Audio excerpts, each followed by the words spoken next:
Hello everyone, welcome back to our channel ask Abhinav. So first of all, ఇంకా council dates అయితే AP వాళ్ళకి కానీ TS వాళ్ళకి కానీ ఎవరికి కూడా రిలీజ్ అవ్వలేదు. సో అది పక్కన పెడితే ఫస్ట్ ఆఫ్ ఆల్ మీకు ఇద్దరికి కీస్ అనేవి రిలీజ్ అయ్యాయి. సో ఎవరి మార్క్స్ వాళ్ళకి తెలిసాయి.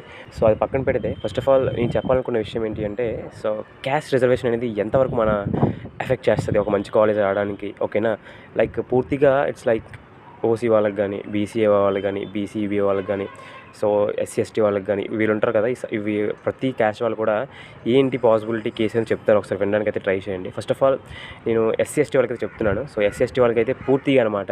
సో మీకు కాలేజ్లో సీట్ వచ్చిందా రాని పక్కన పెడితే ఫస్ట్ ఆఫ్ ఆల్ మీకు ర్యాంక్ అనేది మీరు పాస్ అయితే చాలన్నమాట. మీరు అటెంప్ట్ ఇస్తే చాలన్నమాట. ఓకేనా, సో అటెంప్ట్ ఎందుకు ఇస్తే చాలంటే మీకు అంత రిజర్వేషన్ ఉంటుందన్నమాట. లైక్ అవుట్ ఆఫ్ రిజర్వేషన్ అనేది పూర్తిగా ఉంటుంది మీకు.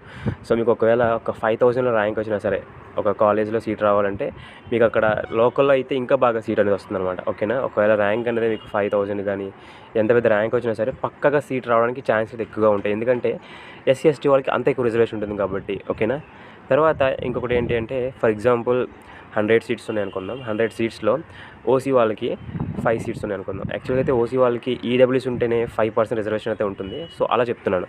ఓకేనా, సో 100 సీట్స్ ఉంటే ఓసీ వాళ్ళకి 5 సీట్స్ ఉంటాయి అనమాట. లైక్ ఈడబ్ల్యూఎస్ పరంగా చూసుకుంటే బీసీఏ ఉన్నారు కదా, సో వాళ్ళు చూసుకుంటే 7% ఉంటుంది.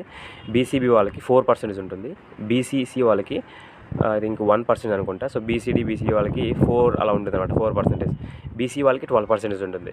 సో ఇలాగా 100 సీట్స్ ఉంటే అందులో ఇలా 12 సీట్స్ అని, 1 సీట్ అని, 4 సీట్స్ అని ఇలా వేరీ అవుతాయి అనమాట. ఓకేనా, సో అలా రిజర్వేషన్ వల్ల అలా మంచి కాలేజ్ రావాల్సింది కాస్త రావడం కూడా ఇంకా ఆగిపోతుంది అనమాట. ఫర్ ఎగ్జాంపుల్ నాకు ఒక 400 ర్యాంక్ వచ్చిందంటే నా ఫ్రెండ్కి ఒక 300 ర్యాంక్ వచ్చింది అనుకుంటే, ఇక్కడ క్యాష్ అనేది చూసుకుంటే నాది బీసీఏ అనుకుంటే వాడిది ఎస్సీ అనుకుందాం. సో అది అక్కడ చాలా సింపుల్గా వాడు తీసుకెళ్ళిపోతారు అనమాట. ర్యాంక్ అనేది 300 వచ్చింది, దాంతోపాటు ఎస్సీ. ఓకేనా, సో ఎస్సీ కాకుండా ఇప్పుడు ఓసీ అనుకుందాం. ఓసీలో నాది బీసీఏ, వాడిది ఓసీ. సో రిజర్వేషన్ చూసుకుంటే నాది హైయెస్ట్ అనమాట. సో ఇలా చూసుకుంటే బీసీఏ నాది ర్యాంక్ నాది ఎక్కువ ఉంది కాబట్టి నాకు వచ్చేస్తుంది అనమాట. సో ఇక్కడ ఇలా మ్యాటర్ అవుతుంది. ఓకేనా, సో మీరు చాలామంది అనుకుంటారు ర్యాంక్ అనేది మంచిగా వచ్చినా సరే మీకు ఒకవేళ క్యాస్ట్ అనేది ప్రియారిటీ లేకపోతే డెఫినెట్లీగా మీకు మళ్ళీ మీరు అక్కడ దెబ్బ కొట్టేస్తుంది అనమాట. ఓకేనా, మళ్ళీ దెబ్బ కొట్టేస్తుంది క్యాస్ట్ అనేది. సో ప్రతి ఒక్కరు కూడా ఈ క్లారిటీ లేకుండా చాలామంది తప్పులైతే చేస్తున్నారు. సో నేను లాస్ట్ ఇయర్ కూడా నేను ఇదే చెప్పాను ప్రతి ఒక్కరు కూడా. సో నన్ను ఫాలో అయ్యి చాలా మంచి కాలేజ్లో ప్రజెంట్ అయితే వాళ్ళు చేస్తున్నారు. వాళ్ళు కూడా నేను ఇదే విషయం చెప్పాను ప్రతి ఒక్కరికి కూడా. డెఫినెట్లీగా మిమ్మల్ని కూడా గైడ్ చేయడానికి అయితే ట్రై చేస్తాను. నాకు కూడా మీ సపోర్ట్ అనేది కావాలి. ఎందుకంటే వీడియోస్ అని పెడుతుంటే డెఫినెట్గా మీరు చూస్తుంటే కదా నాకు ఒక బూస్టప్లా ఉంటుంది. లైక్ అనేది కొట్టాలి, షేర్ చేస్తే బెటర్, ఇంకా బెటర్. ఓకేనా, సో కమింగ్ టు ఎన్సీసీ కానీ, స్పోర్ట్స్, తర్వాత క్యాప్ కానీ, పిహెచ్ కానీ ఇవన్నీ ఉంటాయి కదా. సో ఫిజికల్ హ్యాండిక్యాప్డ్ కానీ ఇవన్నీ ఎలా యూజ్ అవుతాయి. సో చాలామంది అనుకుంటారు సో ఈ కౌన్సిలింగ్ ఏదైతే ఎన్సీసీ కానీ, స్పోర్ట్స్ కానీ, క్యాప్ కానీ, కౌన్సిలింగ్ అంటే ఆన్లైన్లో అవుతుందని. బట్ కాదు. మీరు ఏదైతే ఫర్ ఎగ్జాంపుల్ ఏపీ వాళ్ళు అయితే విజయవాడ వెళ్ళాలన్నమాట. So Amaravati state board of technical education ఏదైతే ఉందో సో అక్కడికి వెళ్ళి అక్కడ చేయించుకోవాలన్నమాట. ఓకేనా, కమింగ్ టు టీఎస్ వాళ్ళు అయితే హైదరాబాద్లో చేయించుకోవాలి ఆఫ్లైన్గా వెళ్ళి అనమాట. సో ఇది ప్రాసెస్ ఉంటుంది. సో దానికంటే ముందు ఏంటంటే, ఒకవేళ మీరు ఓసీ క్యాండిడేట్స్ అయితే ఖచ్చితంగా ఈడబ్ల్యూ సర్టిఫికేట్ అనేది చేయించడానికి అయితే ట్రై చేయండి. ఎందుకంటే మీకు 5% రిజర్వేషన్ అయితే ఉంటుంది. సో మిగతా వాళ్ళు కొంతమంది నెగ్లిజిబుల్తో ఏంటంటే ఆ సర్టిఫికేట్ కూడా చేయించుకోవాలి.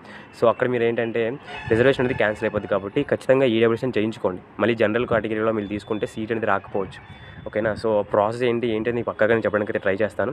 సో దానికంటే ముందు ఏంటంటే ఎన్సీసీ వాళ్ళు, స్పోర్ట్స్ వాళ్ళు, క్యాప్ ఇలాంటి ఉంటారు కదా. సో వీళ్ళందరూ ఆఫ్లైన్లో చేయించుకోవాలి. అది ముఖ్యంగా అందరికీ ఏదైతే సర్టిఫికేట్స్ ఉన్నాయో ముందు అవన్నీ రెడీ చేసుకోవడానికి అయితే ట్రై చేయండి. నేను ప్రతిదీ కూడా చెప్తాను. ఓకేనా, సో కాబట్టి డెఫినెట్లీగా చేయించుకోవడానికి అయితే ట్రై చేయండి.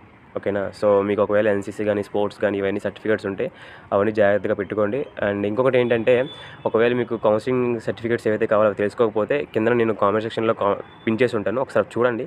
చూసాక ఏవైతే లేవో అవి సెర్చ్ చేసుకోవడానికి అయితే ట్రై చేయండి. ఓకేనా, సో నేను ప్రతిదీ కూడా మీకు అప్డేట్ అయితే ఇస్తాను. అండ్ ఇంకొకటి వాట్సాప్ గ్రూప్ ఉంది, వాట్సాప్ గ్రూప్ జాయిన్ అవ్వడానికి అయితే ట్రై చేయండి. Thank you.